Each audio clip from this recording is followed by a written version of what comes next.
We believe that God is the owner of the world. The earth is the Lord's, and the fullness thereof, the world, and they that dwell therein. Psalm 24:1. He has appointed us as his stewards. Every believer has the privilege and duty to give the tithe of all the property and income with which God has blessed him. The tithe serves to support the messengers who serve in the work of God and to spread the gospel. Since the tithe is God's property, the Lord regards the withholding of it as fraud. Genesis 28:22. And this stone, which I have set for a pillar, shall be God's house, and of all that thou shalt give me I will surely give the tenth unto thee. Nehemiah 13:10-12. And I perceived that the portions of the Levites had not been given them, for the Levites and the singers, that did the work, were fled every one to his field.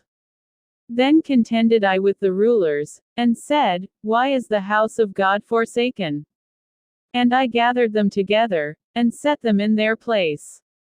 Then brought all Judah the tithe of the corn and the new wine and the oil unto the treasuries. Malachi 3:6-12. For I am the Lord, I change not, therefore ye sons of Jacob are not consumed. Even from the days of your fathers ye are gone away from mine ordinances, and have not kept them. Return unto me, and I will return unto you, saith the Lord of hosts. But ye said, Wherein shall we return? Will a man rob God? Yet ye have robbed me. But ye say, Wherein have we robbed thee?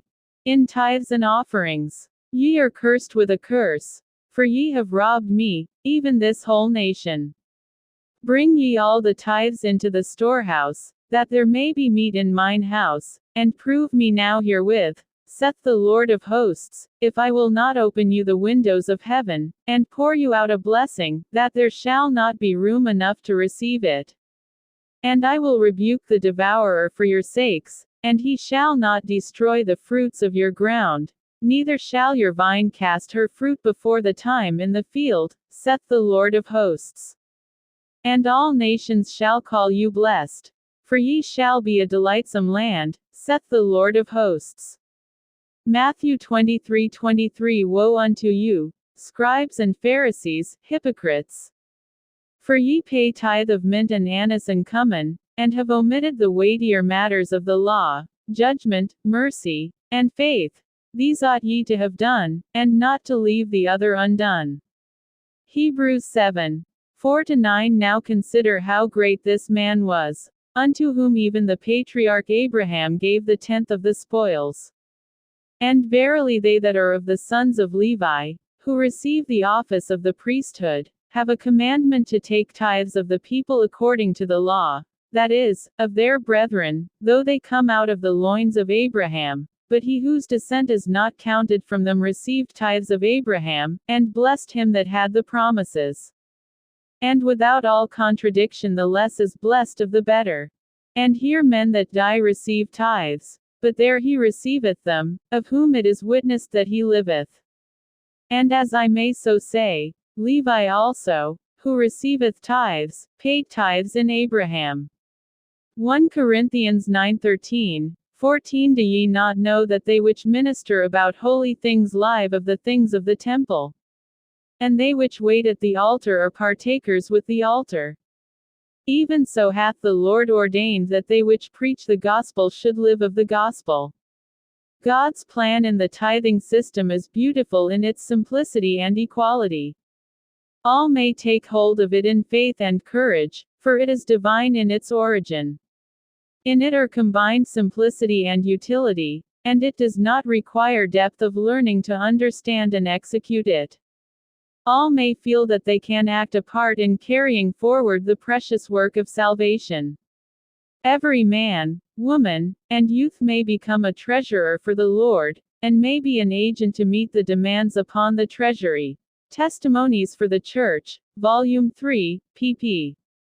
388-389. Besides the tithe, the Lord demands the first fruits of all our increase.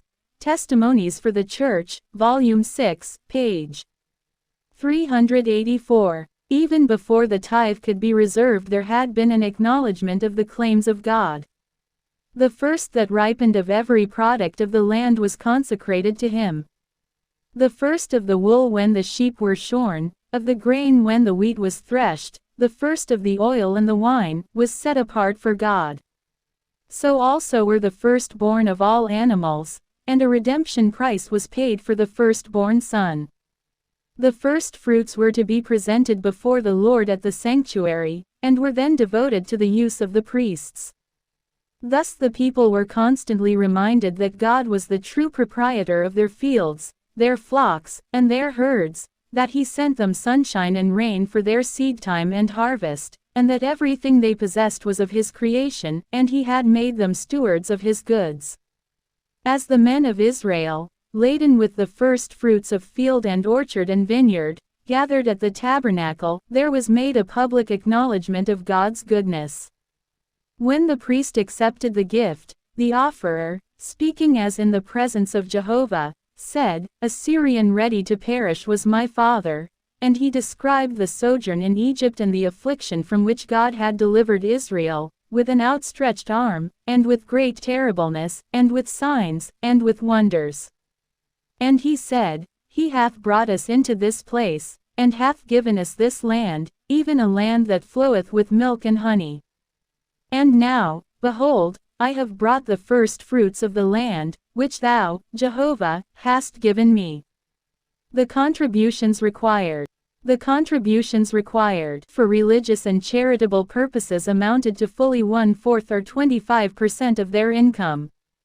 So heavy a tax upon the resources of the people might be expected to reduce them to poverty, but, on the contrary, the faithful observance of these regulations was one of the conditions of their prosperity. Malachi 3:11. Shall we, who enjoy the full light and privileges of the gospel, be content to give less to God than was given by those who lived in the former, less favored dispensation? Nay, as the blessings we enjoy are greater, are not our obligations correspondingly increased? Deuteronomy 26:5, 8-11. pp 526.2 pp 526.4. Other offerings, such as missionary offerings, thank offerings, Sabbath school offerings, offerings for special purposes, and offerings for the poor, serve in the proclamation and support of the gospel work.